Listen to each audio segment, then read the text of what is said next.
Hello everyone, welcome to our channel. మీలో ఎంతమందికి pulse balancing గురించి తెలుసు?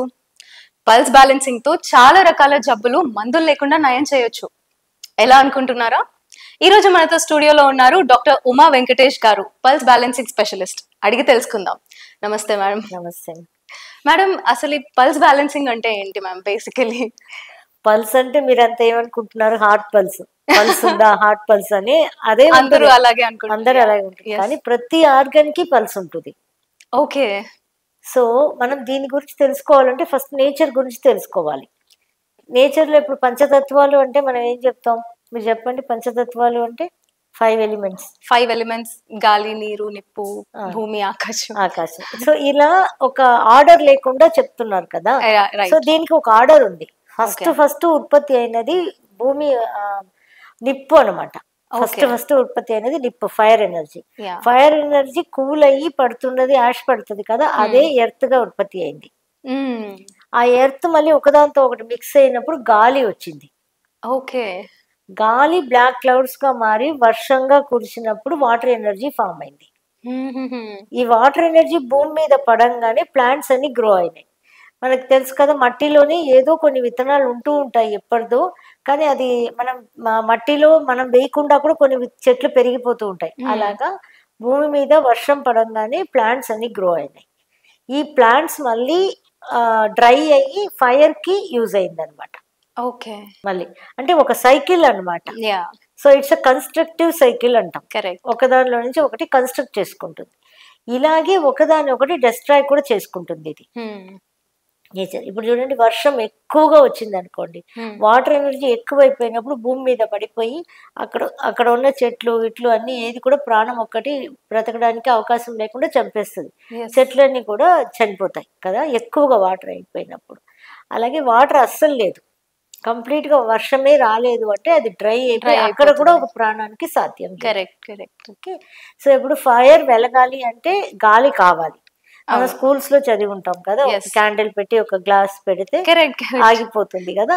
సో అదే ఫ్యాన్ వేసామనుకోండి, ఒక క్యాండిల్ వెలిగించి ఫ్యాన్ వేసామనుకోండి, అది వెలగదు, ఆరిపోతుంది. సో దానికి కూడా దేనికైనా ఒక బ్యాలెన్సింగ్ కావాలి 5 ఎలిమెంట్స్ కి. సో 5 ఎలిమెంట్స్ ఏం చేస్తాయంటే ఒకదాని ఒకటి డిస్ట్రాయ్ చేసుకుంటాయి, ఒకదాని ఒకటి బ్యాలెన్స్ కూడా చేసుకుంటాయి. డిస్ట్రాయ్ చేసుకోవడం అనేది మనకి సమ్మర్ లో విపరీతమైన ఎండలు వస్తాయి కదా, అప్పుడు జరుగుతాయి. అలాగే వర్షాకాలంలో విపరీతమైన వర్షాలు వస్తాయి కదా, ఏది బ్యాలెన్సింగ్ గా ఉండదు. ఎలాగ మనకి నేచర్ లో బ్యాలెన్సింగ్ గా ఉండదు, అలాగే మన శరీరానికి కూడా బ్యాలెన్సింగ్ గా ఉండడానికి అవకాశం లేనే లేదు, మారుతూనే ఉంటుంది అనమాట. ఎందుకు నేచర్ గురించి తెలుసుకోవాలి అంటే అది మ్యాక్రోకాసం. నేచర్ ఇస్ మ్యాక్రోకాసం, మనం మైక్రోకాసం. నేచర్ లో నుంచి మనం పుట్టాం. అంటే ఇప్పుడు ఫర్ ఎగ్జాంపుల్ మనం ఎలా తీసుకోవచ్చు, ఒక ప్రెగ్నెంట్ లేడీ బేబీ వూంబ్ లో ఉంది, ఆ బేబీకి సపరేట్ ఏం ఫుడ్ పెట్టక్కర్లేదు. అవును, ఎస్. మదర్ తీసుకునే ఫుడ్ ఎనర్జీగా కన్వర్ట్ అయ్యి బేబీకి వెళ్తుంది. అలాగే మ్యాక్రోకాసం నుంచి మైక్రోకాసం వచ్చాము. మనకి ఏం కావాలి అంటే ఈ మ్యాక్రోకాసంలోని ఎనర్జీయే మనకు కావాలి. అంటే ఇట్స్ అవర్ మదర్ నేచర్ కదా.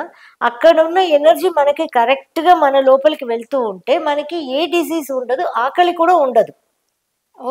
ఆకలి కూడా ఉండదు. ఫస్ట్ ఆఫ్ ఆల్ మనిషి అలాగే సృష్టించబడ్డాడు. ఫస్ట్ ఎన్నో లక్షల సంవత్సరం క్రితం హ్యూమన్ బీయింగ్స్ లైఫ్ స్టార్ట్ అయినప్పుడు అసలు వీళ్ళకి ఏంటంటే ఆకలి అనేది తెలియదు. ఎందుకంటే యూనివర్స్ లో నుంచి పుట్టారు. ఈ మ్యాక్రోకాసం నుంచి పుట్టినప్పుడు ఆ ఎనర్జీ మన లోపలికి ట్రావెల్ అవుతూ ఉంటుంది. ఫర్ ఎగ్జాంపుల్ మనం తీసుకోవచ్చు, కాళ్ళలో ఇప్పుడు సెకండ్ ఫింగర్ ఉంది కదా, బొటన వేలు పక్కన, అక్కడ నుంచి ఎర్త్ అనే ఎనర్జీకి లోపలికి వెళ్తూ ఉంటుంది ఎనర్జీ. అది ఎలా అంటే ఇది లైక్ ఆర్టరీస్, వెయిన్స్ ఇలాంటివి ఏం లేదు. ఇది ఇట్స్ లైక్ రిజిడ్ పాత్వే అనమాట. ఒక కెనల్ లాంటి పాత్వేలో ఎనర్జీ అనేది లోపలికి వెళ్తూ ఉంటుంది. వెళ్ళి కడుపు అనేది మనకు ఉంది కదా, ఆ కడుపు చుట్టూ ఈ ఎనర్జీ ఫామ్ అవుతుంది. అక్కడ నుంచి అంటే ఒక్కొక్క దానికి ఒక్కొక్క ఆర్గన్ కి ఒక్కొక్క వేల దగ్గర నుంచి వెళ్తుంది అనమాట. అలా కడుపు చుట్టూ ఆ ఎనర్జీ ఫామ్ అవుతుంది. సో ఇప్పుడు ఆ కడుపుకి ఆరోగ్యంగా ఉండాలి అంటే ఆ ఎనర్జీని తీసుకొని అది రిజ్యునేట్ అయిపోతుంది. అంతే. ఇప్పుడు హార్ట్ కి అనుకున్నారు అనుకోండి, ఇక్కడ నుంచి వెళ్తుంది ఎనర్జీ, ఇక్కడ నుంచి ఇలా వెళ్తుంది అనమాట. ఇలా ఛానల్ దానికి ఒక దారి ఉంటుంది, రూట్ ఉంటుంది. ఆ రూట్ ప్రకారం వెళ్తుంది. హార్ట్ చుట్టూ ఆ ఎనర్జీ ఉంటుంది. ఓకే. హార్ట్ చుట్టూ ఉంటుంది. ఇప్పుడు హార్ట్ కి కావాలి ఎనర్జీ అనేటప్పుడు దాన్ని తీసుకుంటుంది. ఆ చుట్టూ ఉన్న ఒక పాండ్ లాగా ఉంటుంది కదా, దాన్ని తీసుకుని ఇది రిజువినేట్ అయిపోతుంది. సో దీనికి ఆహారం అక్కర్లేదు అన్నదే సైన్స్. యాక్చువల్ గా ఆహారం అక్కర్లేదు. దేంతో అయితే తయారు చేయబడిందో దాంతోనే ఆ ఎనర్జీ కరెక్ట్ గా వెళ్తున్నప్పుడు, దానికి కరెక్ట్ అయిన ఎనర్జీ వెళ్తున్నప్పుడు అది ఆరోగ్యంగా ఉంటుంది.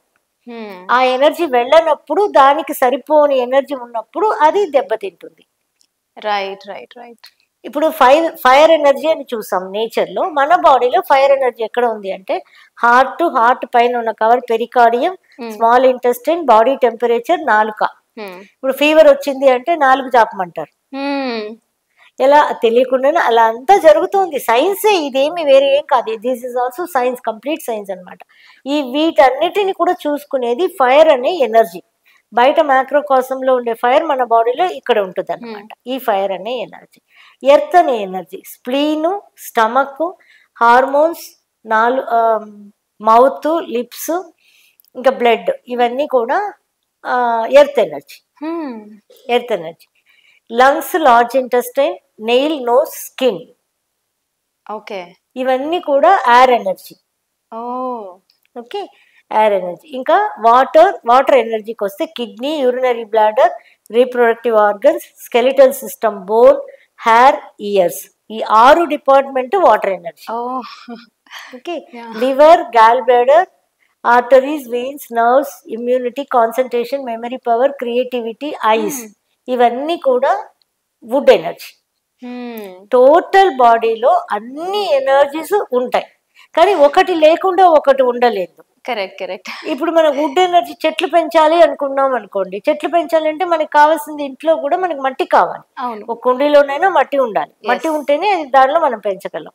సో మనకి నేను చెట్లు పెంచాలి, నాకు వుడ్ ఎనర్జీ బాగుండాలి అనుకుంటే అలా జరగదు. అన్ని ఒకదాంతో ఒకటి. మనకైతే ఇక్కడ చాలా ఒకదాంతో ఒకటి విభేదాలు ఉంటాయి, అక్కడ అన్ని ఒకదాంతో ఒకటి కోఆపరేట్ చేసుకుంటాయి. కోఆపరేట్ చేసుకొని ఇది ఉంటేనే అది ఉంటుంది, అది ఉంటేనే ఇది ఉంటుంది, ఇది దెబ్బతింటే ఇంకొకటి దెబ్బతింటుంది, అన్ని అలాగే ఉంటాయి అన్నమాట. సో ఇప్పుడు మనం ఎలా తెలుసుకున్నాం కదా, ఈ విషయాలు మనకు అర్థమైంది.